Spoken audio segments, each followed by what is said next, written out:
la princesse Anne s'est souvenue une fois de son cauchemar de tournée royale dans une interview révélatrice avec la légende de la télévision Michael Parkinson dans une interview rétrospective.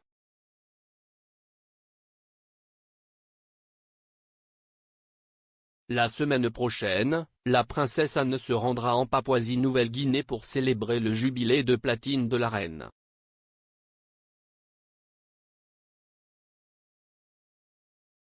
Le voyage est l'un des 4 entrepris par des membres de la famille royale pour marquer l'étape monumentale du monarque. Sa Majesté agit en tant que chef d'État pour le pays du Pacifique, qui est l'un des 54 pays du Commonwealth.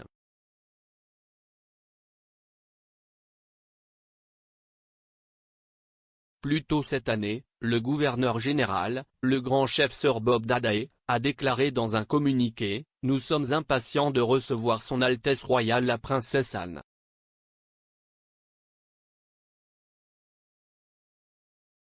Anne a longtemps été admirée pour son éthique de travail et a effectué de nombreux engagements royaux.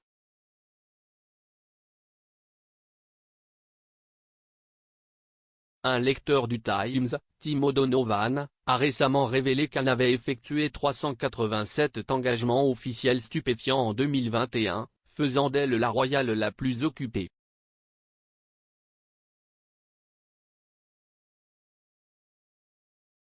Alors qu'elle est maintenant une royale de travail chevronnée, la princesse a précédemment révélé que les visites royales avaient autrefois déclenché un cauchemar.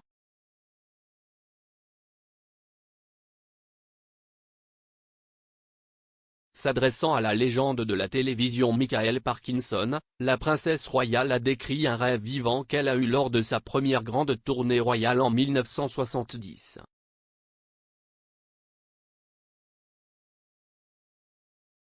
La tournée a commencé aux Fidji, est passée par les Tonga et s'est rendue en Nouvelle-Zélande, où la famille est restée environ une semaine.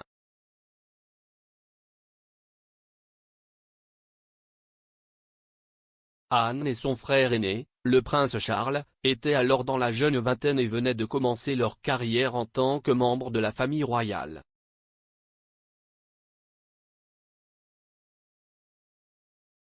Le couple a eu droit à quelques jours de repos dans une station de moutons à l'ouest de Christchurch, mais lors de sa première nuit de congé, la princesse royale a souffert du cauchemar.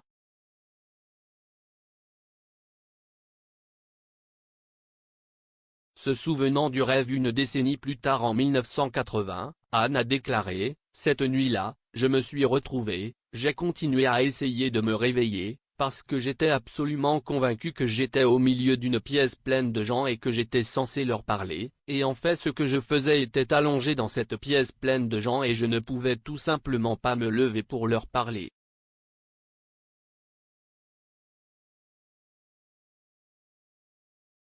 Et finalement je me suis réveillée et il était 2 heures du matin ou quelque chose comme ça et j'aurais dû m'endormir profondément et m'amuser.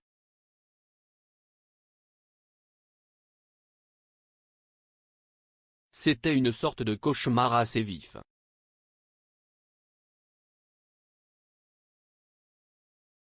Anne a expliqué qu'elle avait passé les jours précédents à se serrer la main, à bavarder et à effectuer des promenades royales, qui était une pratique relativement nouvelle pour la famille royale.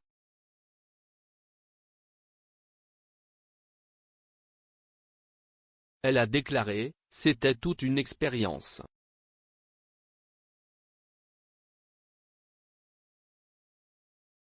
La princesse a révélé qu'elle n'avait reçu aucune formation avant de se lancer dans le Royal Tour.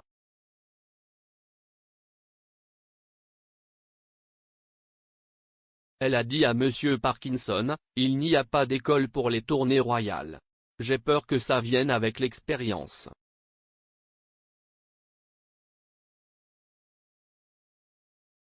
Elle a ajouté: « Parce que vous grandissez avec, alors ils pensent plutôt que vous savez tout, et vous ne le savez pas. »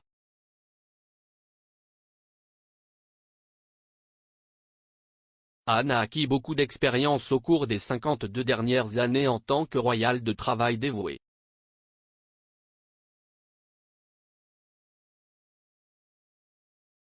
Son prochain voyage débutera samedi par une visite en Australie.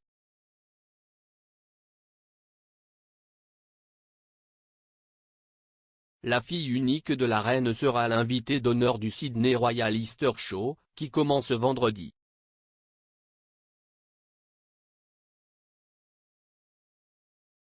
Dans un communiqué publié en février, les organisateurs ont déclaré « Son Altesse Royale vient spécifiquement en Australie dans son rôle de marraine de la Royal Agricultural Society of the Commonwealth pour ouvrir le Sydney Royal Easter Show 2022 où nous célébrons notre bicentenaire. »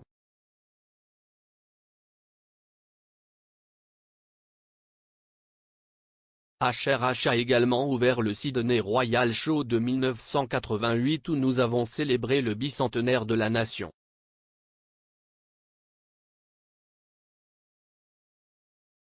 Anne visitera l'Australie du 9 au 11 avril, avant de se rendre en Papouasie-Nouvelle-Guinée jusqu'au 13 avril.